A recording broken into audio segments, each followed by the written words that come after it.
ਉਸੇ ਤਰੀਕੇ ਮਹਾਰਾਜ ਸੱਚੇ ਪਾਤਸ਼ਾਹ ਕਹਿੰਦੇ ਵੀ ਇਹ ਅਸੀਂ ਤਾਂ ਜਾ ਕੇ ਵੇਖਿਆ ਵੀ ਸਾਡੇ ਸਰੀਰ ਦੇ ਵਿੱਚ ਸਾਡੀ ਇਸ ਮਨ ਰੂਪੀ ਸੇਜ ਜਿਹੜੀ ਆ, ਮਨ ਰੂਪੀ ਜਿਹੜੀ ਧਰਤੀ ਆ, ਨਾ ਤਾਂ ਇਹਦੇ ਪੂਰਨ ਹੱਕ ਸਾਨੂੰ ਮਿਲਦੇ ਆ, ਤੇ ਦਿਨੋਂ ਦਿਨ ਵਿਚਾਰਾਂ ਦਾ ਜਿਹੜਾ ਗੰਦ ਹੈ ਉਹ ਆਲੇ ਦੁਆਲੇ ਦੇ ਉੱਗੀ ਜਾਂਦਾ ਹੈ। ਨਾ ਇਹਦੇ 'ਚੋਂ ਫਸਲ ਅਸੀਂ ਚੰਗੀ ਕੱਢ ਸਕਦੇ ਹਾਂ, ਨਾ ਇਹਦੇ ਸਾਨੂੰ ਇਸ ਤ੍ਰੈਗੁਣ ਦੇ ਦੇਸ਼ ਦੇ ਵਿੱਚ ਹੱਕ ਪੂਰੇ ਮਿਲਦੇ ਨੇ। ਤੇ ਜਿਵੇਂ ਇੱਕ ਪਟਵਾਰੀ ਆ, ਉਹ ਰਿਸ਼ਵਤ ਲੈਣ ਦਾ ਮਾਰਾ ਕਦੇ ਜ਼ਮੀਨ ਨੂੰ ਕਾਗਜ਼ਾਂ ਦੇ ਵਿੱਚ ਵੱਧ ਘੱਟ ਕਰ ਦਿੰਦਾ ਹੈ, ਕਦੇ ਉਹਦੀ ਮਪਾਈ ਘੱਟ ਕਰ ਦਿੰਦਾ ਹੈ, ਕਦੇ ਉਹਦਾ ਮਾਲ ਮੰਗਦਾ ਹੈ, ਵਧਾਈ ਚੜ੍ਹਾਈ ਕਰਦਾ ਹੈ। ਤੇ ਇਸੇ ਤਰੀਕੇ ਕਹਿੰਦੇ ਸਾਡੇ ਤੋਂ ਇਹ ਪੰਜ ਹਰ ਵਕਤ ਸਾਨੂੰ ਫੁਰਨਿਆਂ ਦੇ ਵਿੱਚ, ਵਿਚਾਰਾਂ ਦੇ ਵਿੱਚ ਉਲਝਾ ਕੇ, ਕਦੇ ਸਾਨੂੰ ਚੋਰ ਬਣ ਕੇ ਠੱਗਦੇ, ਕਦੇ ਸਾਨੂੰ ਜੰਮ ਬਣ ਕੇ ਅੰਦਰੋਂ ਕੁੱਟਦੇ ਆ, ਤੇ ਕਿਤੇ ਕਿਰਸਾਨ ਬਣ ਕੇ ਸਾਡੇ ਪਿੱਛੇ ਚੱਲਦੇ ਆ। ਸਾਨੂੰ ਰਜੋਗੁਣੀ ਵਿਚਾਰਾਂ ਦੇ ਵਿੱਚ ਲੰਮੀ ਸਾਡੀ ਸੁਰਤੀ ਨੂੰ ਖਿੱਚੀ ਜਾਂਦੇ ਆ, ਪਰਿਵਾਰ ਦੇ ਵਿਚਾਰਾਂ ਦੇ ਵਿੱਚ ਸਾਨੂੰ ਖਿੱਚੀ ਜਾਂਦੇ ਆ। ਕਦੇ ਸਾਡੇ ਮਨ ਦੇ ਵਿੱਚ ਈਰਖਾ ਦੀ, ਦਵੈਸ਼ ਦੀ, ਆਸਾ ਮਨਸਾ ਦੀ ਉਪਜ ਦੇ ਕੇ ਉਹਦੇ ਵਿੱਚ ਸਾਨੂੰ ਉਲਝਾ ਲੈਂਦੇ ਆ। ਜਿਸ ਦੇਸ਼ ਦੇ ਵਿੱਚ ਆਪਾਂ ਥੋੜ੍ਹਾ ਸਮਾਂ ਲਈ ਰੁਕਣ ਲਈ ਆਏ ਹਾਂ, ਰੋਜ਼ ਦਾ ਰੋਜ਼ ਵੈਸੇ ਤਾਂ ਸਾਡੀ ਵਾਪਸੀ ਦਾ ਕਾਨੂੰਨ ਬਣਾਇਆ ਗਿਆ, ਤੇ ਅਖੀਰ ਅਸੀਂ ਪੱਕੇ ਤੌਰ 'ਤੇ ਇੱਥੋਂ ਚਲੇ ਜਾਣਾ। ਜਿਵੇਂ ਆਪਾਂ ਅੱਖਾਂ ਦੇ ਨਾਲ ਦੇਖਦੇ ਹਾਂ, ਫਰੀਦਾ ਕਿੱਥੇ ਤੈਂਡੇ ਮਾਪਿਆਂ ਜਿੰਨੀ ਤੂੰ ਜਣਿਓ, ਤੈਂ ਪਾਸੋਂ ਉਹ ਲੱਦ ਗਏ ਤੂੰ ਅਜੇ ਨਾ ਪਤੀਵੇ। ਆਪਾਂ ਦੇਖਦੇ ਅੱਖਾਂ ਦੇ ਨਾਲ ਸਾਡੇ ਬਾਪ ਦਾਦੇ, ਸਾਡੇ ਆਸੇ ਪਾਸੇ ਇਹ ਕਿਰਾਏ ਦਾ ਮਕਾਨ, ਇਹ ਦੇਹੀ ਖਾਲੀ ਕਰਕੇ ਤੇ ਵਾਪਸ ਉਹਨਾਂ ਦੇ ਸੂਖਮ ਪਰਲੋਕ ਨੂੰ ਚਲੇ ਗਏ। ਅੱਗੋਂ ਜੇ ਭਗਤੀ ਕੀਤੀ, ਸੱਚ ਵਿੱਚ ਜਾ ਬੈਠੇ, ਤੇ ਜੇ ਇਹਨਾਂ ਦੀ ਉਲਝਣ ਦੇ ਵਿੱਚ ਉਲਝੇ ਰਹੇ ਤੇ ਫਿਰ ਜੂਨਾਂ ਵਿੱਚ ਚਲੇ ਗਏ। ਤੇ ਇਸੇ ਤਰੀਕੇ ਹੀ ਅਸੀਂ ਹਾਂ, ਅਸੀਂ ਵੀ ਇਹ ਮਕਾਨ ਨੂੰ ਖਾਲੀ ਕਰਨਾ। ਰਾਜੇ ਹੋਏ ਨੇ ਵੱਡੇ ਵੱਡੇ, ਉਹਨਾਂ ਨੇ ਇੱਥੇ ਭਵਨ ਬਣਾਏ ਨੇ, ਬੜੀਆਂ ਵੱਡੀਆਂ ਸਿਆਸਤਾਂ ਉਹਨਾਂ ਨੇ ਕਾਇਮ ਕੀਤੀਆਂ ਨੇ। ਅੱਜ ਆਪਾਂ ਕਿਸੇ ਪੁਰਾਣੇ ਸ਼ਹਿਰ ਵਿੱਚ ਚਲੇ ਜਾਈਏ ਤੇ ਆਮ ਹੀ ਆਪਾਂ ਨੂੰ ਉਹ ਇਮਾਰਤਾਂ ਦੇਖਣ ਨੂੰ ਮਿਲ ਜਾਂਦੀਆਂ ਨੇ। ਅੱਜ ਕੱਲ੍ਹ ਸਰਕਾਰ ਨੇ ਉਹਨਾਂ ਨੂੰ ਆਪਦੀ ਕਸਟਡੀ 'ਚ ਲੈ ਕੇ ਉਹਨਾਂ ਦਾ ਸੁਧਾਰ ਕਰਕੇ ਤੇ ਪਰਚੀ ਰੱਖੀ, ਫੀਸ ਰੱਖੀ ਹੋਈ ਆ, ਸਰਕਾਰ ਉੱਥੋਂ ਪੈਸਾ ਕਮਾਉਂਦੀ ਹੈ। ਤੇ ਆਪਾਂ ਦੇਖ ਸਕਦੇ ਹਾਂ ਕਿੱਡੇ ਕਿੱਡੇ ਵੱਡੇ ਮਹਿਲ, ਕਿੰਨੀਆਂ ਤਰੱਕੀਆਂ ਉਹਨਾਂ ਨੇ ਕੀਤੀਆਂ ਨੇ, ਤੇ ਖਾਲੀ ਪਏ ਨੇ, ਖੰਡਰ ਬਣੇ ਪਏ ਨੇ, ਕਿਤੇ ਟੁੱਟ ਭੱਜ ਹੋਈ ਪਈ ਆ, ਤੇ ਕਿਤੇ ਲੋਕਾਂ ਦੇ ਮਨੋਰੰਜਨ ਦਾ, ਮਨ ਨੂੰ ਖੁਸ਼ ਕਰਨ ਦਾ ਦੇਖੋ ਕਾਰਨ ਬਣੇ ਹੋਏ ਆ। ਇੰਨੇ ਵੱਡੇ ਵੱਡੇ ਰਿਆਸਤਾਂ, ਤੇ ਆਪਾਂ ਕਿਹੜੀਆਂ ਰਿਆਸਤਾਂ ਨੂੰ ਵੇਖੋ ਚਮਕਾਉਣ ਦੇ ਵਿੱਚ ਲੱਗੇ ਹੋਏ ਆ। ਵੀ ਜਦੋਂ ਮਹਾਰਾਜ ਕਹਿੰਦੇ ਸਾਂਝ ਪਰੀ ਦਹਿ ਦਿਸ ਅੰਧਿਆਰਾ, ਜਿਵੇਂ ਸ਼ਾਮ ਨੂੰ ਹਨੇਰਾ ਹੋ ਜਾਂਦਾ, ਉਹਨਾਂ ਦਿਨਾਂ 'ਚ ਬਿਜਲੀ ਨਹੀਂ ਹੁੰਦੀ, ਚਾਰੇ ਦਿਸ਼ਾਵਾਂ 'ਚ, ਦਸੇ ਦਿਸ਼ਾਵਾਂ 'ਚ ਹਨੇਰਾ ਹੋ ਜਾਂਦਾ ਹੈ। ਇਸੇ ਤਰੀਕੇ ਜਦੋਂ ਸਾਡੇ ਮਨ ਦੀ ਸਵਾਸਾਂ ਦੀ ਡੋਰੀ ਜਦੋਂ ਖਤਮ ਹੁੰਦੀ ਆ ਨਾ, ਸ਼ਾਮ ਪੈਂਦੀ, ਜਿਵੇਂ ਦਿਨ ਮੁੱਕ ਜਾਂਦਾ ਹੈ, ਇਸੇ ਤਰੀਕੇ ਸਾਡੇ ਸਰੀਰ ਦਾ ਚਾਨਣ ਵੀ ਖਤਮ ਹੋ ਜਾਂਦਾ ਹੈ। ਪਰ ਸੱਚ ਜੋਤ ਦਾ, ਅਕਾਲ ਮੂਰਤ ਦਾ ਭੇਤ ਨਾ ਹੋਣ ਕਰਕੇ ਤੇ ਨੇਤਰ ਜਦੋਂ ਬੰਦ ਹੋਏ ਤੇ ਮਨ ਦੇ ਆਪਦੀ ਨੇਤਰਾਂ ਦੀ ਜੋਤ ਨੂੰ ਪ੍ਰਗਟ ਨਹੀਂ ਕੀਤਾ ਹੁੰਦਾ, ਇਸਤੇਮਾਲ ਕਰਨ ਦਾ ਢੰਗ ਨਹੀਂ ਹੁੰਦਾ। ਤੇ ਜਿੰਨੀ ਦੇਰ ਤੱਕ ਆਪਾਂ ਵੇਖੋ ਵੀ ਬੈਟਰੀ ਨਾ ਜਗਾਵਾਂਗੇ ਤੇ ਅੱਗੋਂ ਕੁਛ ਨਹੀਂ ਦਿਖਦਾ। ਬੈਟਰੀ ਦਾ ਬਟਨ ਹੀ ਨਹੀਂ ਦੱਬਿਆ। ਗੱਡੀ ਵਿੱਚ ਆਪਾਂ ਜਾ ਰਹੇ ਹਾਂ, ਉਹਦੀਆਂ ਲਾਈਟਾਂ ਦੀ ਅੱਗੋਂ ਅਲਾਈਨਮੈਂਟ ਹੀ ਨਹੀਂ ਕੀਤੀ, ਤੇ ਸੜਕ 'ਤੇ ਆਪਾਂ ਨੂੰ ਨਹੀਂ ਦਿਖੇਗਾ। ਇੱਕ ਲਾਈਟ ਖੱਬੇ ਜਾ ਰਹੀ ਖੇਤ ਪਾਸੇ, ਇੱਕ ਸੱਜੇ ਜਾ ਰਹੀ ਖੇਤ ਪਾਸੇ, ਅੱਗੋਂ ਕੁਛ ਦਿਖਦਾ ਹੀ ਨਹੀਂ। ਉਸੇ ਤਰੀਕੇ ਮਨ ਦੀਆਂ ਜਿਹੜੇ ਆ ਨੇਤਰ ਆ, ਮਨ ਦੀਆਂ ਲਾਈਟਾਂ ਜਿਹੜੀਆਂ, ਇਹਨਾਂ ਨੂੰ ਠੀਕ ਹੀ ਨਹੀਂ ਕੀਤਾ, ਇਹਨਾਂ ਦੀ ਅਲਾਈਨਮੈਂਟ ਆਊਟ ਆ। ਇਹ ਅਸੀਂ ਟਾਰਚ ਦਾ ਬਟਨ ਦਬਾਇਆ ਹੀ ਨਹੀਂ ਗਾ, ਤੇ ਜਦੋਂ ਸਰੀਰ 'ਚੋਂ ਨਿਕਲੀਏ ਤੇ ਕਹਿੰਦੇ ਫਿਰ ਸਾਂਝ ਪਰੀ ਦਹਿ ਦੇ ਸੰਧਿਆਰਾ, ਦਸੇ ਦਿਸ਼ਾਵਾਂ 'ਚ ਹਨੇਰਾ ਹੀ ਵੇਖਦਾ ਵੀ ਕਿੱਧਰ ਮੈਂ ਕਿੱਥੇ ਖੜਾ, ਕਿੱਧਰ ਨੂੰ ਮੈਂ ਜਾਵਾਂ।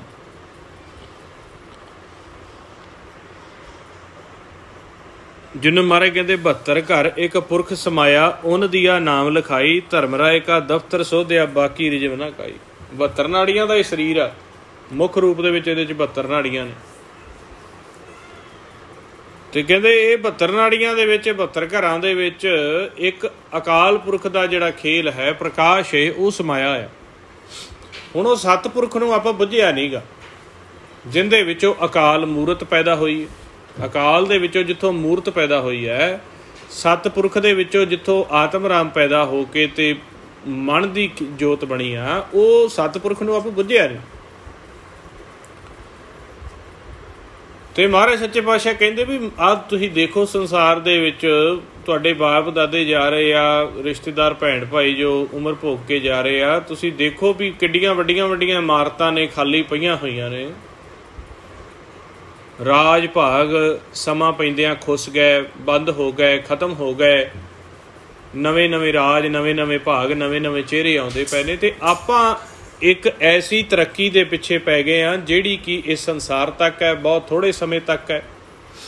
ਕੁਲਾਂ ਪੁਸ਼ਤਾਂ, ਵੱਡੀਆਂ ਵੱਡੀਆਂ ਭਾਸ਼ਾ, ਵੱਡੇ ਵੱਡੇ ਰਾਜ, ਬੜੀਆਂ ਬੜੀਆਂ ਜਾਤਾਂ, ਮਜ਼ਹਬ ਖਤਮ ਹੋ ਗਏ, ਥੇ ਹੋ ਗਏ।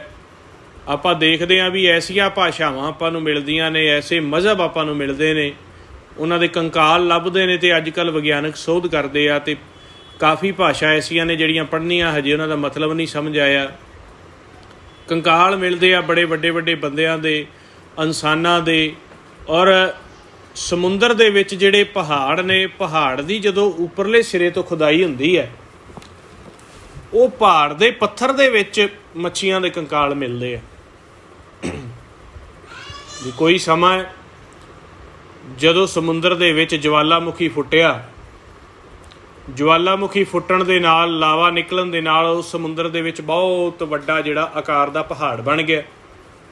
ਜਵਾਲਾਮੁਖੀ ਠੰਡਾ ਹੋ ਗਿਆ। ਉਹ ਜਿੰਨਾ ਸਮੁੰਦਰ ਦੇ ਵਿੱਚ ਮਾਲ ਸੀਗਾ, ਜਿੰਨੇ ਵਿੱਚ ਜਾਨਵਰ ਸੀ, ਪਾਣੀ ਦੇ ਜਾਨਵਰ ਸੀ, ਚਾਹੇ ਮੱਛੀਆਂ, ਮਗਰਮੱਛ ਅਣਗਿਣਤ, ਉਹ ਸਾਰੇ ਕੰਕਾਲ ਉਹਦੇ ਵਿੱਚ ਦੱਬੇ। ਹੁਣ ਹਜ਼ਾਰਾਂ ਸਾਲਾਂ ਪਹਿਲਾਂ ਕਿਤੇ ਜਵਾਲਾਮੁਖੀ ਫੁੱਟਿਆ, ਤੇ ਅੱਜ ਅਸੀਂ ਜਾ ਕੇ ਜੇਕਰ ਪਹਾੜ ਨੂੰ, ਸਮੁੰਦਰੀ ਪਹਾੜਾਂ ਨੂੰ ਖੋਦਦੇ ਹਾਂ, ਉਹਨਾਂ 'ਚ ਮੱਛੀਆਂ ਦੇ ਕੰਕਾਲ, ਤੇ ਪਹਾੜਾਂ 'ਤੇ ਮੱਛੀਆਂ ਕਿਵੇਂ ਚੜ੍ਹ ਗਈਆਂ। ਇਸੇ ਤਰੀਕੇ ਅਸੀਂ ਜਿਹੜਾ ਕਹਿੰਦੇ ਹਾਂ ਵੀ ਆਹ 10 ਫੁੱਟ ਜਗ੍ਹਾ ਹੋਰ ਬਣਾ ਲਈਏ, ਕਿੱਲਾ ਜਗ੍ਹਾ ਹੋਰ ਬਣਾ ਲਈਏ, 100 ਗਜ 200 ਗਜ ਤੇ 4 ਕਿੱਲੇ ਹੋਰ ਬਣ ਜਾਣ, 100 ਕਿੱਲੇ ਹੋਰ ਬਣ ਜਾਣ, ਕਾਰਪੋਰੇਟ ਦੇ ਵਿੱਚ ਮੇਰਾ ਬਿਜ਼ਨਸ ਹੋ ਜਾਏ, ਇਸ ਤਰ੍ਹਾਂ ਹੋ ਜਾਏ। ਸਿਰਫ ਇਸੇ ਤਰੀਕੇ ਹੀ ਸਵਾਸਾਂ ਦੀ ਡੋਰੀ ਅਸੀਂ ਖ਼ਤਮ ਕਰ ਜਾਂਦੇ ਹਾਂ। ਆਪ ਦੀਆਂ ਉਹਨਾਂ ਸੰਤਾਨਾਂ ਬਾਰੇ ਅਸੀਂ ਸੋਚਦੇ ਹਾਂ, ਉਹਨਾਂ ਕੁਲਾਂ ਬਾਰੇ ਅਸੀਂ ਸੋਚਦੇ ਹਾਂ ਜਿਨ੍ਹਾਂ ਦੇ ਅਸੀਂ ਮੂੰਹ ਨਹੀਂ ਦੇਖੇ, ਜਾਂ ਦੇਖ ਵੀ ਰਹੇ ਹਾਂ ਵੀ ਸਾਡੇ ਬਾਪ ਦਾਦਿਆਂ ਦਾ ਕਿਹੋ ਜਿਹਾ ਮਾਹੌਲ ਸੀਗਾ, ਸਾਡਾ ਕਿਹੋ ਜਿਹਾ ਗਾਂਹ ਪਤਾ ਨਹੀਂ ਕਿਵੇਂ ਬਣਨੀ ਆ। ਅਤੇ ਮਹਾਰਾਜ ਸੱਚੇ ਪਾਤਸ਼ਾਹ ਕਹਿੰਦੇ ਇਸੇ ਕਾਰਨ ਤੋਂ ਹੀ ਆਪ ਜੀ 4 ਯੁੱਗ ਹੋ ਗਏ ਹੋ ਠੱਗੇ ਜਾ ਰਹੇ ਹੋ। ਇਹ 4 ਯੁੱਗ ਹੋ ਗਏ, ਇਹ ਬਾਜੀ ਇਸੇ ਤਰੀਕੇ ਹੀ ਉਹਦੇ ਰੰਗ ਰੂਪ ਬਦਲ ਕੇ ਕਾਲ ਵਾਰ-ਵਾਰ ਪਾਈ ਜਾ ਰਿਹਾ, ਮਾਇਆ ਵਾਰ-ਵਾਰ ਤੁਹਾਨੂੰ ਖਿਡਾਈ ਜਾ ਰਹੀ ਆ। ਜਿਹਨੂੰ ਮਹਾਰਾਜ ਕਹਿੰਦੇ ਆ ਥਾਕੇ ਨੈਣ ਸ਼ਰਵਣ ਸੁਣ ਥਾਕੇ, ਥਾਕੀ ਸੁੰਦਰ ਕਾਇਆ, ਜਰਾ ਹਾਕਦੀ ਸਭ ਮਤ ਥਾਕੀ, ਏਕ ਨਾ ਥੱਕ ਸਮਾਇਆ। ਉਹ ਇਨਸਾਨ ਨੂੰ ਸਮਝਾਉਂਦੇ ਆ ਵੀ ਦੇਖੋ, ਵਿਚਾਰ ਲੈਂਦੇ ਲੈਂਦੇ ਅੱਖਾਂ ਵੀ ਥੱਕ ਗਈਆਂ, ਕੰਨ ਵੀ ਥੱਕ ਗਏ, ਸੋਹਣੀ ਕਾਇਆ ਸੀ ਜਿਹੜੀ ਉਹ ਵੀ ਦੇਖੋ ਜੋਬਨ ਦੇ ਵਿੱਚੋਂ ਖਤਮ ਹੋ ਕੇ ਬੁਢੇਪੇ ਵੱਲ ਜਾ ਕੇ ਥੱਕ ਗਈ, ਉਮਰ ਵੀ ਥੱਕ ਗਈ, ਉਮਰ ਵੀ ਖਤਮ ਹੋਣ ਨੂੰ ਹੋ ਗਈ। ਪਰ ਵੇਖੋ ਮਾਇਆ ਨਹੀਂ ਥੱਕਦੀ, ਮਾਇਆ ਲਗਾਤਾਰ ਫੁਰਨੇ ਦਿੱਤੀ ਜਾ ਰਹੀ ਆ। ਤੇ ਜਦੋਂ ਤੇਰਾ ਸੂਖਮ ਇਹਦੇ ਵਿੱਚੋਂ ਅੱਡ ਹੋਣਾ, ਤੇ ਤੂੰ ਜੇ ਹੁਣ ਨਾ ਤੇਰੇ ਫੁਰਨੇ ਰੁਕੇ ਤੇ ਰੁਕਣੇ ਗਾਂਹ ਵੀ ਨਹੀਂ ਗੇ। ਜਿੱਥੇ ਜਾਏਗਾ ਵਿਚਾਰ ਨਾਲ ਜਾਣਗੇ। ਇਸ ਕਰਕੇ ਹੁਣ ਇਨਸਾਨੀ ਜਾਮਾ ਮਿਲਿਆ, ਕਹਿੰਦੇ ਤੁਸੀਂ ਮਨ ਦੇ ਵਿਚਾਰ ਰੋਕ ਦਿਓ। ਸਾਨੂੰ ਇੱਕ ਉਹ ਪਲੇਟਫਾਰਮ ਦੀ, ਉਹ ਸੁਣ ਦੀ, ਉਸ ਪਦ ਦੀ ਪਹਿਚਾਣ ਕਰਵਾਈ ਹੈ ਵੀ ਇੱਥੋਂ ਤੁਸੀਂ ਵਿਚਾਰ ਰੋਕੋ, ਤੇ ਤੁਹਾਡੇ ਅੰਦਰ ਇੱਕ ਸੁਨ ਮੰਡਲ ਹੈ, ਚੌਥਾ ਪਦ ਹੈ, 10ਵਾਂ ਆਕਾਸ਼ ਹੈ ਤੁਹਾਡੇ ਅੰਦਰ। ਉੱਥੇ ਜਾ ਕੇ ਤੁਸੀਂ ਧਿਆਨ ਦੇ ਵਿੱਚ ਬਹਿ ਜਾਓ। ਉੱਥੇ ਕੋਈ ਵੀ ਵਿਚਾਰ ਨਹੀਂ ਹੈਗਾ, ਉੱਥੇ ਕਿਸੇ ਤਰੀਕੇ ਦਾ ਆਕਾਰ ਨਹੀਂ ਹੈਗਾ। ਤੇ ਜੇ ਤੁਸੀਂ ਮਨ ਨੂੰ, ਮਨ ਦੇ ਰਾਹੀਂ, ਧਿਆਨ ਦੇ ਰਾਹੀਂ, ਇਕੱਲਾ ਗਿਆਨ ਦੇ ਰਾਹੀਂ ਨਹੀਂ, ਕਿਉਂਕਿ ਜਦੋਂ ਮਹਾਂਪੁਰਸ਼ ਆ ਕੇ ਉਪਦੇਸ਼ ਕਰਦੇ ਨੇ, 90 ਤੋਂ 95% ਜਿਹੜੇ ਜੀਵ ਨੇ ਉਸ ਉਪਦੇਸ਼ ਨੂੰ सुन के सिर्फ सियाणे बन जाते ने, कथन बचन करन लग जाते आ, पर खोजते नहीं उस उपदेश नूं। सिर्फ उपदेश तो सियाणप कमा लेंदे आ ते रह फिर माया दे माया विच ही जांदे ने। महाराज सच्चे पातशाह कहंदे भी असल गुरमुख वो आ जिन्नी सुन के मन्निया तिन्ना निज घर पाया वास। जिन्हां ने सुन के उहनूं कमा के फिर वो निज घर दे विच वास पा लिया। असी निज घर कहना तो बहुत जानते हैं, थिर कर वाहिगुरू, असी कथा बचन बहुत कर सकते हैं। तो उसे कथा नूं जिहदे विचों ब्रह्म दा भेत लैके असी आप कमा के तरना सी ते गां भी उहदा प्रशाद वंडना सी संगत विच, ਉਹਨੂੰ ਕਮਾਉਣ ਦੀ ਬਜਾਏ, ਅਗਾਂਹ ਵੰਡਣ ਦੀ ਬਜਾਏ ਉਸੇ ਕਥਾ, ਉਸੇ ਕੀਰਤਨ, ਉਸੇ ਗੁਰਬਾਣੀ ਨੂੰ ਅਸੀਂ ਦੁਨਿਆਵੀ ਰਜੋਗੁਣ ਦਾ ਬਿਜ਼ਨਸ ਬਣਾ ਲਿਆ। ਦੁੱਗਣੇ ਚੌਗਣੇ ਕਿ ਪਤਾ ਨਹੀਂ ਕਿੰਨੇ ਗੁਣੇ ਫਸ ਗਏ। ਜਿਹੜਾ ਹੀਰਾ ਸਾਨੂੰ ਕਰੋੜਾਂਪਤੀ ਬਣਾ ਸਕਦਾ ਸੀ, ਅਰਬਾਂਪਤੀ ਬਣਾ ਸਕਦਾ ਸੀ, ਕਿ ਸਾਨੂੰ ਰਜੋ ਤਮੋ ਸਤੋ ਮੰਗਣ ਦੀ ਲੋੜ ਹੀ ਨਹੀਂ ਸੀ, ਉਹ ਹੀਰੇ ਦੀ ਪਛਾਣ ਨਾ ਹੋਣ ਕਰਕੇ ਤੇ ਕਹਿੰਦੇ ਜਿਵੇਂ ਬੱਕਰੀਆਂ ਚਾਰਨ ਵਾਲਾ ਤੇ ਉਹਨੂੰ ਹੀਰਾ ਲੱਭ ਗਿਆ, ਕਹਿੰਦਾ ਚਮਕਦਾ ਪੱਥਰ ਵਾਹਵਾ ਲੱਭਿਆ, ਚੱਲ ਬੱਕਰੀਆਂ ਵਾਸਤੇ ਘਾਹ ਫੂਸ ਲੈ ਆਵਾਂਗੇ, ਕੋਈ 4 ਦਿਨ ਡੰਗਾ ਵੱਧ ਲੰਘ ਜਾਏਗਾ। ਉਹਦੀ ਸੋਚ ਹੀ ਬੱਕਰੀਆਂ ਤੱਕ। ਵੀ ਵਾਹਿਗੁਰੂ ਜਾਪ ਦਾ, ਗੁਰਬਾਣੀ ਕੀਰਤਨ ਕਥਾ ਦਾ, ਵਿਚਾਰ ਦਾ ਸਹਾਰਾ ਲੈ ਕੇ ਨਿਕਲ ਕੇ ਖੰਡਾ ਬ੍ਰਹਮੰਡਾਂ ਦਾ ਰਾਜ ਲੈਣਾ ਸੀ, ਪਰ ਫਿਰ ਉੱਥੇ ਹੀ ਪੈਸੇ ਪੂਸੇ ਤੱਕ ਹੀ, ਪਲਾਟਾਂ ਤੱਕ, ਕੋਠੀਆਂ ਤੱਕ, ਨੌਕਰੀਆਂ ਤੱਕ ਹੀ ਰਹਿ ਗਏ। ਫਿਰ ਇਸ ਤਰੀਕੇ ਕਿਉਂ ਹੋ ਗਏ? ਕਿਉਂਕਿ ਕਾਲ ਨੇ ਜਿਹੜਾ ਭਰਮ ਦਾ ਜਾਲ ਪਾਇਆ ਨਾ, ਉਹ ਨਹੀਂ ਟੁੱਟਿਆ। ਉਹ ਟੁੱਟਿਆ ਹੋਵੇ ਤੇ ਸਾਰੀ ਗੁਰਬਾਣੀ ਦਾ ਉਪਦੇਸ਼ ਸਮਝ ਆ ਜਾਏ, ਰਾਸ ਆ ਜਾਏਗਾ ਸਾਰਾ ਖੇਲ। ਜਿਹਨੂੰ ਕਹਿੰਦੇ ਹੁਕਮੈ ਬੂਝੈ ਚੌਪੜ ਖੇਲੈ, ਮਨ ਜਿਣ ਢਾਲੇ ਪਾਸਾ, ਜੋ ਜਨ ਜਾਨ ਭਜੈ ਅਬਗਿਤ ਕੋ, ਤਿਨ ਕਾ ਕਛੂ ਨਾ ਨਾਸਾ, ਕਹੋ ਕਬੀਰ ਤੇ ਜਨ ਕਬੂ ਨਾ ਹਾਰੈ, ਢਾਲ ਜੋ ਜਾਣੈ ਪਾਸਾ। ਜਿਨ੍ਹਾਂ ਨੂੰ ਇਹ ਚੌਪੜ ਦੀ ਬਾਜੀ, ਕਰਮ ਤੇ ਧਰਮ ਨੂੰ ਬਰਾਬਰ ਕਰਨਾ ਆ ਗਿਆ, ਮਾਇਆ ਦੇ ਦੇਸ਼ ਦੇ ਵਿੱਚ ਰਹਿੰਦਿਆਂ ਜਾਲ ਕਿਵੇਂ ਕੱਟਣਾ ਹੈ, ਕਿਉਂਕਿ ਇਹਨੇ ਸਾਡੇ ਅੱਗੇ ਭਰਮ ਦਾ ਪਰਦਾ ਪਾਉਣਾ ਹੈ, ਵਿਚਾਰਾਂ ਦੀ ਦੀਵਾਰ ਖੜੀ ਕਰਨੀ ਹੈ। ਤੇ ਅਸੀਂ ਇਸ ਬ੍ਰਹਮ ਦੇ ਵਿੱਚ ਵਿਚਰਦਿਆਂ ਹੋਇਆਂ, ਇਸ ਖਾਲੀ ਖਲਾ ਧਰਤੀ ਦੇ ਉੱਪਰ ਵਿਚਰਦਿਆਂ ਹੋਇਆਂ ਉਹ ਪੁਆਇੰਟ ਲੱਭ ਲਿਆ ਹੈ ਜਿੱਥੇ ਧਿਆਨ ਧਰਨ ਤੇ ਮਨ ਦੇ ਵਿਚਾਰ ਖਤਮ ਹੋ ਜਾਂਦੇ ਨੇ, ਪੰਜ ਪਿੱਛੇ ਹਟ ਜਾਂਦੇ। ਅਸੀਂ ਉਹ ਸ਼ਬਦ ਧੁਨ ਲੱਭ ਲਈ ਹੈ, ਉਹ ਨਾਮ, ਉਹ ਧੁਨ ਲੱਭ ਲਈ ਹੈ ਜਿਹਦੇ ਵਿੱਚ ਸਮਾਉਣ ਤੇ ਮਨ ਦਾ ਇਸ਼ਨਾਨ ਹੋ ਜਾਂਦਾ ਹੈ, ਮਨ ਨੂੰ ਅੰਮ੍ਰਿਤ ਆ ਜਾਂਦਾ ਹੈ, ਮਨ ਦੇ ਵਿੱਚ ਪਾਵਰ ਆ ਜਾਂਦੀ ਹੈ ਤੇ ਪੰਜਾਂ ਤੋਂ ਵੱਡਾ ਮਹਾਬਲੀ ਬਣ ਜਾਂਦਾ ਹੈ, ਮਹਾਬਲੀਆਂ ਦਾ ਮਹਾਬਲੀ ਬਣ ਜਾਂਦਾ ਹੈ। ਅਸੀਂ ਉਸ ਪਦ ਦੀ, ਉਸ ਨਾਮ ਦੀ ਧੁਨ ਦੀ ਪਹਿਚਾਣ ਕਰ ਲਈ, ਜਿਸ ਧੁਨ ਨੂੰ ਸੁਣਨ ਤੋਂ ਬਾਅਦ ਜੀਵ ਨੂੰ ਇੱਥੋਂ ਦੇ ਪਦਾਰਥਾਂ ਦੀ ਪਿਆਸ ਨਹੀਂ ਰਹਿੰਦੀ। ਜਿਹਨੂੰ ਮਹਾਰਾਜ ਕਹਿੰਦੇ ਸੋਰਠ ਸੋ ਰਸ ਪੀਜੀਐ, ਕਬੂ ਨਾ ਫੀਕਾ ਹੋਏ। ਸੋਰਠ ਦਾ ਭਾਵ ਏ ਸੋਰਠ, ਜਦੋਂ ਸੋਰਠ ਰਾਗ ਵੀ ਸੋਰਠ ਆਉਂਦਾ ਨਾ, ਸੋਰਠ ਦਾ ਭਾਵ ਆ ਆਪਦੇ ਵਿਚਾਰਾਂ ਨੂੰ ਰੋਕ ਲੈਣਾ, ਮਨ ਨੂੰ ਸਹਿਜ ਕਰ ਲੈਣਾ। ਮਹਾਰਾਜ ਕਹਿੰਦੇ ਆਪਦੇ ਮਨ ਨੂੰ ਸਹਿਜ ਕਰਕੇ ਤੁਸੀਂ ਉਹ ਰਸ ਪੀਓ, ਅੰਤਰਗਤ ਧਿਆਨ ਦੇ ਵਿੱਚ ਜਾ ਕੇ ਉਹ ਰਸ ਪੀਓ ਜਿਹੜਾ ਕਦੇ ਫਿੱਕਾ ਹੁੰਦਾ ਹੀ ਨਹੀਂ, ਜਿਹਨੂੰ ਪੀਣ ਤੇ ਮਨ ਨੂੰ ਲਾਲੀਆਂ ਚੜ੍ਹ ਜਾਂਦੀਆਂ ਨੇ। ਸੋਰਠ ਸੋ ਰਸ ਪੀਜੀਏ, ਕਬੂ ਨਾ ਫੀਕਾ ਹੋਏ। ਉਹ ਰਸ ਪੀਓ ਅੰਦਰ। ਉਹ ਰਸ ਪੀਣ ਤੇ ਉਹ ਨਾਮ ਦੀ ਸ਼ਕਤੀ, ਜਿਵੇਂ ਆਪਾਂ ਦੇਖਦੇ ਆ ਨਾ, ਜਿਹੜੇ ਕੋਈ ਕਸਰਤ ਕਰਦੇ ਆ, ਕਬੱਡੀ ਖੇਡਦੇ ਆ, ਉਹਨਾਂ ਦੀ ਖੁਰਾਕ ਚੰਗੀ ਹੁੰਦੀ ਆ ਵੀ ਉਹ ਖੁਰਾਕ ਖਾ ਕੇ ਸਰੀਰ 'ਚੋਂ ਪਸੀਨਾ ਕੱਢਦੇ ਆ, ਨਾਲ ਮਿਹਨਤ ਮਾਰਦੇ ਆ। ਇੱਕ ਅਸੀਂ ਵੀ ਖੁਰਾਕ ਖਾਂਦੇ ਆ, ਪਰ ਉਹਨਾਂ ਦੀ ਖੁਰਾਕ ਦੇ ਨਾਲ ਮਿਹਨਤ ਜੁੜੀ ਆ ਤੇ ਉਹਨਾਂ ਦਾ ਸਰੀਰ ਨਿੱਗਰ ਬਣ ਜਾਂਦਾ। ਇਸੇ ਤਰੀਕੇ ਜਦੋਂ ਮਨ ਜਿਹੜਾ ਹੈ ਉਹ ਆਪ ਦੀ ਖੁਰਾਕ ਲੈ ਕੇ ਸੁੰਨ ਦੇ ਵਿੱਚ ਬੈਠ ਕੇ ਵਿਚਾਰਾਂ ਤੋਂ ਰਹਿਤ ਹੋ ਕੇ ਮਿਹਨਤ ਮਾਰਦਾ ਹੈ, ਉਸ ਮਨ ਦੇ ਉੱਪਰ ਰੰਗ ਦੀਆਂ ਲਾਲੀਆਂ ਚੜ੍ਹ ਜਾਂਦੀਆਂ, ਨਾਮ ਦੇ ਰੰਗ ਦੀਆਂ, ਸੱਚ ਦੇ ਰੰਗ ਦੀਆਂ। ਤੇ ਮਹਾਰਾਜ ਸੱਚੇ ਪਾਤਸ਼ਾਹ ਕਹਿੰਦੇ ਜਿਨ੍ਹਾਂ ਤੇ ਇਹ ਲਾਲੀਆਂ ਨੇ ਉਹ ਫਿਰ ਇੱਥੇ ਹਾਰ ਕੇ ਨਹੀਂ ਜਾਂਦੇ। ਜਾ ਕੋ ਹਰ ਰੰਗ ਲਾਗੋ ਇਸ ਯੁੱਗ ਮੈਂ, ਸੋ ਕਹੀਅਤ ਹੈ ਸੂਰਾ। ਆਤਮ ਜਿਣੇ ਸਗਲ ਵਸਤਾ ਕੇ ਜਾ ਕੇ ਸਤਿਗੁਰ ਪੂਰਾ। ਜਿਨ੍ਹਾਂ ਨੂੰ ਹਰੀ ਦਾ ਰੰਗ ਲੱਗ ਜਾਂਦਾ ਨਾ, ਉਹਨਾਂ ਨੂੰ ਸੂਰਮੇ ਕਿਹਾ, ਜਿੱਤ ਕੇ ਜਾਂਦੇ ਆ। ਫਿਰ 5 ਤੇ 68 ਹੱਟਾਂ। ਉਹਨਾਂ ਨੇ 68 ਹੱਟਾਂ ਤੋਂ, ਇਹ ਵਿਚਾਰ ਕਰਨ ਜੋ ਗੱਲ ਆ, 68 ਹੱਟਾਂ ਤੋਂ 5 ਤੋਂ ਆਪਦਾ ਧਿਆਨ ਹੀ ਖਿੱਚ ਲਿਆ। ਜਿਸ ਬਾਜ਼ਾਰ ਦੇ ਵਿੱਚ ਜਾ ਕੇ ਪੱਤ ਵਿਕ ਜਾਂਦੀ ਆ, ਜਿਵੇਂ ਦੁਨਿਆਵੀ ਤੌਰ 'ਤੇ ਵੇਸਵਾਵਾਂ ਦੇ ਬਾਜ਼ਾਰ ਬਣੇ ਹੁੰਦੇ ਆ ਸ਼ਹਿਰਾਂ ਦੇ ਵਿੱਚ, ਉਹ ਐਸੇ ਬਾਜ਼ਾਰ ਆ ਜਿੱਥੇ ਜਾਣ 'ਤੇ ਇਨਸਾਨ ਨੂੰ ਇੱਜ਼ਤ ਵਾਲਾ ਨਹੀਂ ਸਮਝਿਆ ਜਾਂਦਾ, ਬੇਪੱਤ ਸਮਝਿਆ ਜਾਂਦਾ, ਯਾਸ਼ ਸਮਝਿਆ ਜਾਂਦਾ। ਉਹ ਬਾਜ਼ਾਰ ਹੀ ਐਸੇ ਨੇ, ਹੱਟਾਂ ਨੇ ਕਾਮ ਦੀਆਂ, ਨਸ਼ੇ ਦੀਆਂ। ਹੁਣ ਜਿਹੜਾ ਜੀਵ ਠੇਕੇ 'ਤੇ ਖੜ੍ਹਾ ਹੈ, ਐਸੀ ਹੱਟ 'ਤੇ ਖੜ੍ਹਾ ਜਿੱਥੋਂ ਮਿਲਦੀ ਸ਼ਰਾਬ ਹੈ, ਤੁਸੀਂ ਉਹਨੂੰ ਕਿਵੇਂ ਖਾਲਸਾ ਜੀ ਕਹਿ ਦਿਓਗੇ ਜਾਂ ਪੰਡਤ ਜੀ ਕਹਿ ਦਿਓਗੇ? ਉਹਨੂੰ ਇੱਕ ਆਪਾਂ ਮਨਮੁਖ ਬਿਰਤੀ ਨਾਲ ਦੇਖਦੇ ਵੀ ਮਾਲਕ ਤੋਂ ਬੇਪੱਤ ਹੋਇਆ ਹੋਇਆ।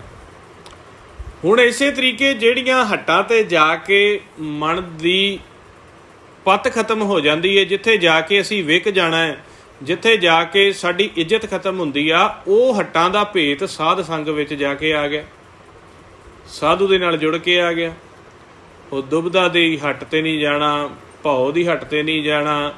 ਈਰਖਾ, ਦਵੈਸ਼, ਨਿੰਦਿਆ, ਚੁਗਲੀ, ਸੰਸੇ, ਫਿਕਰਾਂ, ਭਰਮ, ਵਕਾਰ, ਇਹ ਹੱਟਾਂ ਨੇ।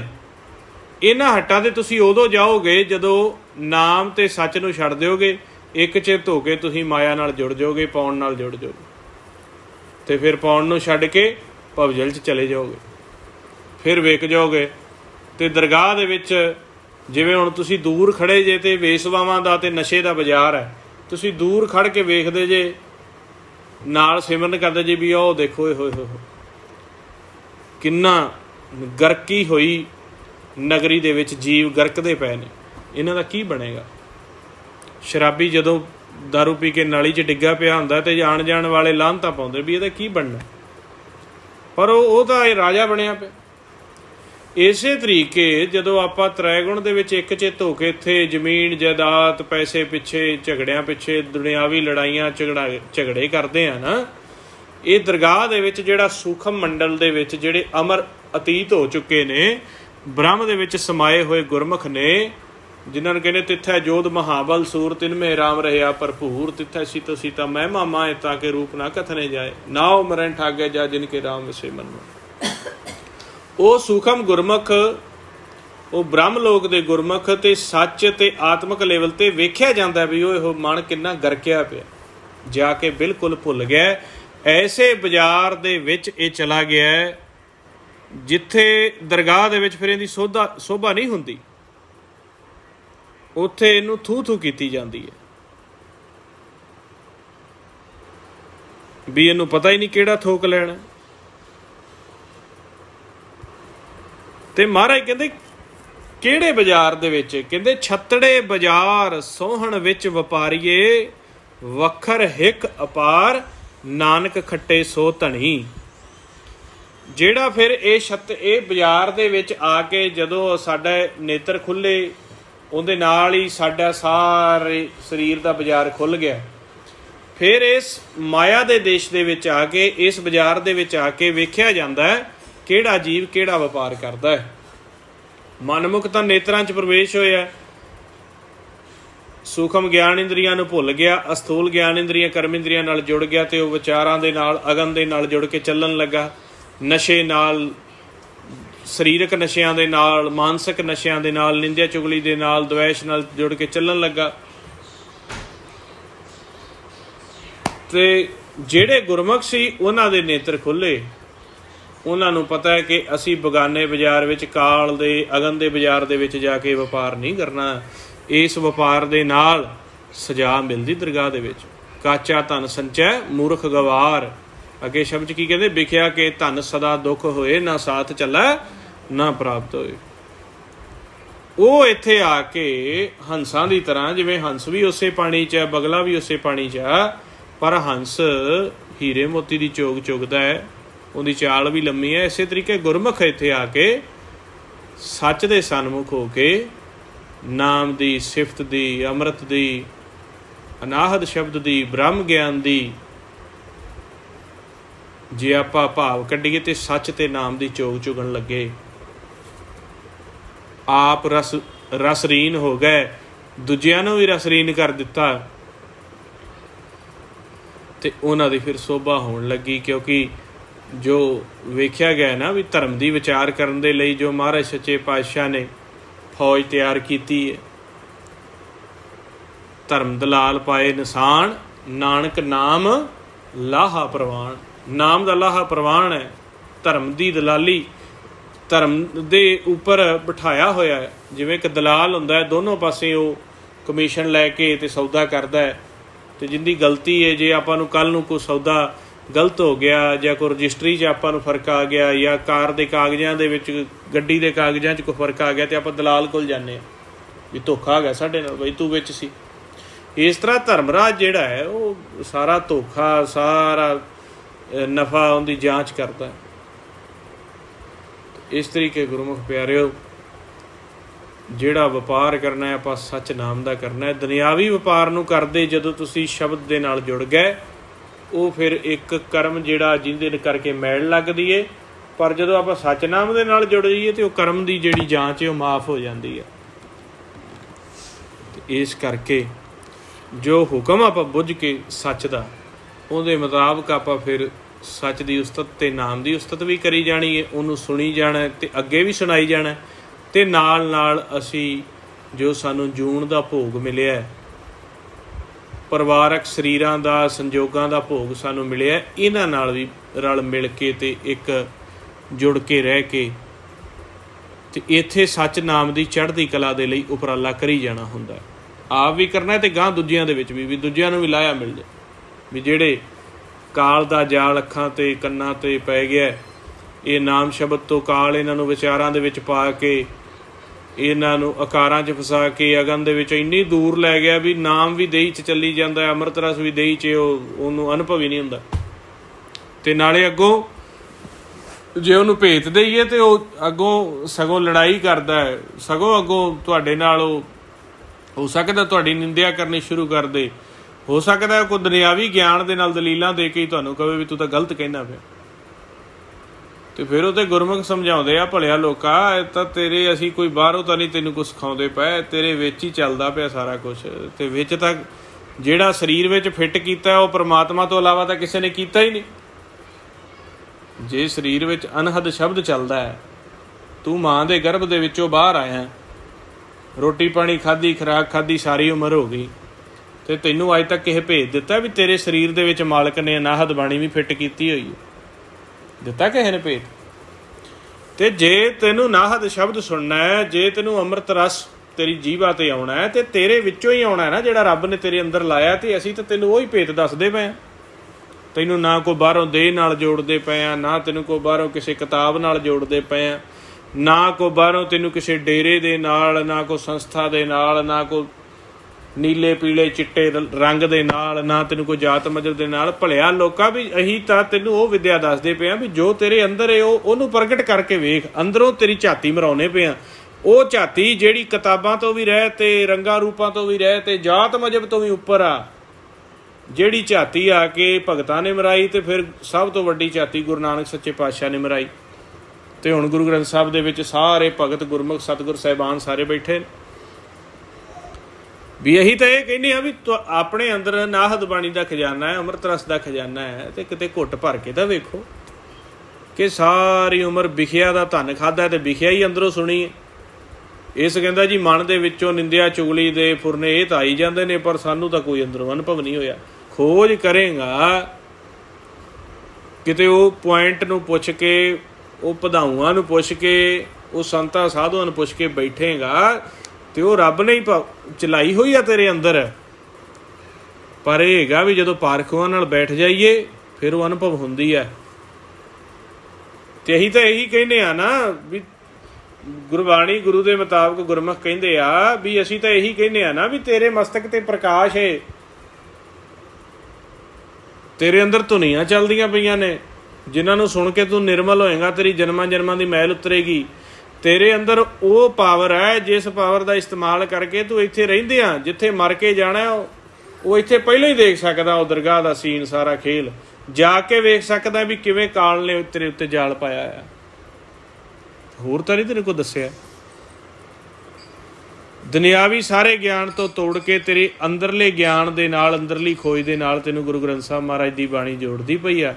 ਅਤੇ ਅੱਜ ਤੱਕ ਦੇ ਸੰਤਾਂ ਸਾਧੂਆਂ ਨੇ ਇਵੇਂ ਹੀ ਜੋੜਿਆ ਜੋ ਪੂਰਨ ਹੋਏ ਨੇ। ਬਾਹਰ ਦੀਆਂ ਰਹਿਤਾਂ ਛਡਵਾ ਕੇ ਮਨ ਦੀਆਂ ਰਹਿਤਾਂ ਦੇ ਉੱਪਰ ਫੋਕਸ ਕਰਵਾਤਾ। ਇੱਕ ਸ਼ਬਦ ਦੇ ਦਿੱਤਾ ਜੋ ਗਿਆਨ ਤੋਂ ਵੀ ਰਹਿਤ ਹੈ, ਹੋਰ ਵੀ ਇੱਕੋ ਸ਼ਬਦ ਦਾ ਹੀ ਗਿਆਨ ਕਰ ਲਾ। ਵਾਹ ਗੁਰੂ, ਵਾਹ ਗੁਰੂ, ਵਾਹ ਗੁਰੂ, ਵਾਹ ਗੁਰੂ, ਆਹ ਗਿਆਨ ਕਰ। ਫਿਰ ਇਹ ਵੀ ਗਿਆਨ ਛੱਡ ਦੇਗਾ ਜਦੋਂ ਅੰਦਰਲਾ ਅਨੁਭਵ ਹੋਣ ਲੱਗ ਗਿਆ ਨਾ, ਤੇਰਾ ਧਿਆਨ ਹੀ ਉਹਦੇ 'ਤੇ ਐਸਾ ਟਿਕ ਜਾਏਗਾ ਵੀ ਇਹ ਮੂੰਹ ਤਾਂ ਰੋਕੀ ਜਾਣਾ, ਇਹ ਜੀਭਾ ਵੀ ਰੋਕੀ ਜਾਣੀਆਂ, ਅੱਖਾਂ ਖੜੀਆਂ ਦੀਆਂ ਖੜੀਆਂ ਰਹਿ ਜਾਣਗੀਆਂ, ਕੰਨ ਉੱਥੇ ਦੇ ਉੱਥੇ ਰਹਿ ਜਾਣਗੇ। ਤੇਰਾ ਧਿਆਨ ਹੀ ਅੰਦਰ, ਉਹ ਅੰਦਰਲੇ ਦਾ ਧਿਆਨ ਅੰਦਰ ਲੱਗ ਜਾਣਾ। ਜਿਵੇਂ ਕੋਈ ਆਪਾਂ ਨੂੰ ਸਰਪ੍ਰਾਈਜ਼ ਦੇ ਦੇਵੇ। ਮੰਨ ਲਓ ਵੀ ਇੱਕ ਝੁੱਗੀ ਝੋਂਪੜੀ ਵਾਲਾ ਹੈ, ਉਹਨੂੰ ਕੋਈ ਬਾਹਰ ਜਾ ਕੇ ਆਖਿਆ ਫੜ ਬਈ ਤੂੰ ਲਾਟਰੀ ਪਾਈ ਸੀ ਅਤੇ ਤੇਰਾ 2 ਕਰੋੜ ਨਿਕਲਿਆ। ਇੱਕ ਵਾਰੀ ਉਹਦਾ ਮੂੰਹ ਹੀ ਅੱਡਿਆ ਰਹਿ ਜਾਏਗਾ, ਹੈ ਅੱਖਾਂ ਖੁੱਲ੍ਹੀਆਂ ਰਹਿ ਜਾਣੀਆਂ, ਸੁੰਨ ਹੋ ਜਾਏਗਾ ਇੱਕ ਵਾਰੀ। ਇਸ ਤਰ੍ਹਾਂ ਜਿਹੜਾ ਉਹ ਕਰੋੜਾਂ ਅਰਬਾਂ ਖਰਬਾਂ ਦਾ ਹੀਰਾ ਹੈ ਨਾ ਅੰਦਰ, ਕਿਹੜਾ ਮੱਤ ਵਿੱਚ ਰਤਨ ਜਵਾਹਰ ਮਾਣਕ, ਜੇ ਗੁਰ ਕੀ ਇੱਕ ਸਿੱਖ ਸੁਣੀ। ਜਦੋਂ ਗੁਰਮੁਖ ਤੋਂ ਪੁੱਛ ਕੇ ਉਹ ਸਿੱਖ ਅੰਤਰਗਤ ਜਿਹੜਾ ਤੇਰੀ ਮੱਤ ਦੇ ਵਿੱਚ ਰਤਨ ਨੇ, ਨਾਮ ਦਾ ਜਵਾਹਰ ਮਾਣਕ ਨੇ, ਅਨਹਦ ਬਾਣੀ ਦੇ ਅੰਮ੍ਰਿਤ ਰਸ ਦੇ, ਅਤੇ ਉਹ ਜਦੋਂ ਪ੍ਰਗਟ ਹੋਏ ਨਾ, ਅਤੇ ਫਿਰ ਆਹ ਸਰੀਰ ਤਾਂ ਅੱਡਿਆ ਹੀ ਰਹਿ ਜਾਂਦਾ ਹੈ। ਫਿਰ ਠੰਡਾ ਹੀ ਹੋ ਗਿਆ, ਸੁੰਨ ਹੋ ਗਿਆ, ਕਿਉਂਕਿ ਮਨ ਨੇ ਅਨੁਭਵ ਕਰ ਲਿਆ ਵੀ ਅੱਛਾ ਮੇਰੇ ਅੰਦਰ ਇੱਥੇ ਬੈਠੇ। ਫਿਰ ਉੱਥੋਂ ਉਪਦੇਸ਼ ਕਰਦਾ ਵੀ ਅਸਲ ਤਾਂ ਆ, ਬਾਕੀ ਤਾਂ ਐਵੇਂ ਝੂਠ ਹੀ। ਬਾਕੀ ਤਾਂ ਬਾਹਰੋਂ ਪੜ੍ਹ ਸੁਣਾਈ ਜਾਂਦੇ ਨੇ, ਲੋਕ ਵੀ ਸੁਣੀ ਜਾਂਦੇ ਨੇ, ਇੱਕ ਦੀ ਸੁਣੀ ਦੂਜੇ ਦੀ ਸੁਣੀ, ਉਹ ਕਹਿੰਦਾ ਆਹ ਸਹੀ ਆ, ਉਹ ਕਹਿੰਦਾ ਆਹ ਸਹੀ ਆ। ਉਹਨਾਂ ਪਿੱਛੇ ਧੜੇ ਬਣਾ ਕੇ ਝਗੜੇ ਕਰੀ ਜਾਂਦੇ ਆ। ਕੋਈ ਉੱਥੋਂ ਨਿਕਲਦੇ ਨੇ, ਕੋਈ ਗਾਣਿਆਂ ਗੀਤਾਂ ਪਿੱਛੇ ਝਗੜੇ ਕਰੀ ਜਾਂਦਾ, ਕੋਈ ਗੁਰਬਾਣੀ ਪਿੱਛੇ ਝਗੜੇ ਕਰੀ ਜਾਂਦਾ, ਕੋਈ ਨਸ਼ਿਆਂ ਪਿੱਛੇ ਝਗੜੇ ਕਰੀ ਜਾਂਦਾ, ਕੋਈ ਸਰਕਾਰਾਂ ਪਿੱਛੇ, ਕੋਈ ਧੜਿਆਂ ਪਿੱਛੇ। ਸਾਰੀ ਦੁਨੀਆ ਇਸ ਤਰ੍ਹਾਂ ਮਤਲਬ ਨਾਮ ਤੋਂ ਬਿਨਾਂ ਗਰਕ ਹੋਈ ਪਈ ਆ। ਗੁਰਬਾਣੀ ਦੀ ਮੋਹਰ ਆ ਕਿ ਨਾਮ ਬਿਨਾਂ ਭਰਮ ਚੋਟਾਂ ਖਾਏ। ਭਰਮ ਦੇ ਵਿੱਚ ਚੋਟਾਂ ਖਾਂਦੇ ਆ।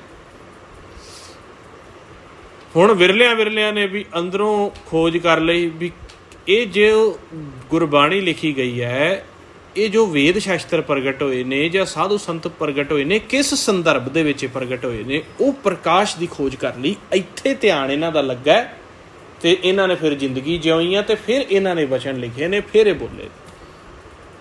ਉਹਨਾਂ ਧੁਰਾ ਫੜ ਲਿਆ ਅੰਦਰੋਂ ਜਾ ਕੇ ਵੀ ਇੱਥੋਂ ਖੇਡ ਚੱਲੀ ਆ। ਜਦੋਂ ਧਰਮ ਦੀ ਗੱਲ ਹੋਈਏ ਆ ਇੱਥੋਂ ਸ਼ੁਰੂ ਹੋਈਏ ਪ੍ਰੈਕਟੀਕਲ ਕਰਨ ਤੋਂ ਬਾਅਦ। ਫੋਕੀਆਂ ਕਹਾਣੀਆਂ ਸੁਣਾ ਕੇ ਥੋੜ੍ਹੀ ਨਾ ਸ਼ਹਾਦਤਾਂ ਦਿੱਤੀਆਂ ਅਤੇ ਇੰਨੀ ਗੱਲਾਂ ਬਾਤਾਂ ਹੋਈਆਂ, ਇੰਨੇ ਨੇ ਕਸ਼ਟ ਸਹੇ। ਫੋਕੀਆਂ ਗੱਲਾਂ ਦੇ ਨਾਲ ਤਾਂ ਮਨ 'ਚ ਚਾਓ ਹੀ ਨਹੀਂ ਪੈਦਾ ਹੁੰਦਾ। ਅਤੇ ਗੁਰਮੁਖਾਂ ਨੇ, ਸੰਤਾਂ ਸਾਧੂਆਂ ਭਗਤਾਂ ਦੇ ਮਨ 'ਚ ਇੰਨਾ ਚਾਓ ਸੀ ਬਈ ਉਹ ਨਿੱਜ ਸਵਾਰਥ ਨੂੰ ਛੱਡ ਕੇ ਅਤੇ ਉਹ ਆਪਾਂ ਉਹਨਾਂ ਨੇ ਵਾਰ ਦਿੱਤਾ। ਅਤੇ ਹਰ ਭਗਤ ਗੁਰਮੁਖ ਪੀਰ ਸੰਤ ਦੀ ਦੇਖ ਲਓ ਕਹਾਣੀ ਵੀ ਕਿਵੇਂ ਉਹਨਾਂ ਨੇ ਨਾਮ ਸੱਚ ਦੀ ਵਡਿਆਈ ਕੀਤੀ। ਮਨਮੁਖ ਤੋਂ ਤਾਂ ਰੱਬ ਲੱਭਿਆ ਹੀ ਨਹੀਂ ਗਿਆ। ਜਿਨ੍ਹਾਂ ਨੇ ਗੁਰੂ ਦੇ ਵਾਲੇ ਬਣ ਕੇ ਰੱਬ ਲੱਭਿਆ, ਰੌਲਾ ਵੀ ਉਹਨਾਂ ਨੇ ਹੀ ਪਾਇਆ। ਪਰਮਾਤਮਾ ਦਾ ਰੌਲਾ ਉਹਦੇ ਭਗਤ ਹੀ ਪਾਉਂਦੇ ਆ। ਉਹ ਹੀ ਸਾਬਤ ਕਰਦੇ ਆ ਵੀ ਦੇਖੋ ਵੀ ਪਰਮਾਤਮਾ ਮੁੱਖੋਂ ਨਹੀਂ ਕਦੇ ਬੋਲਦਾ ਵੀ ਆਹ ਵੇਖੋ ਮੈਂ ਹੈਗਾ।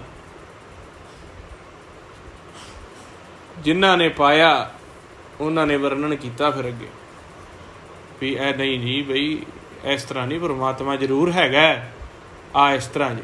ਉਹਦੇ ਭਗਤ ਰੌਲਾ ਪਾਉਂਦੇ ਤਾਂ ਮਾਲਕ ਨੂੰ ਪਿਆਰੇ ਲੱਗਦੇ।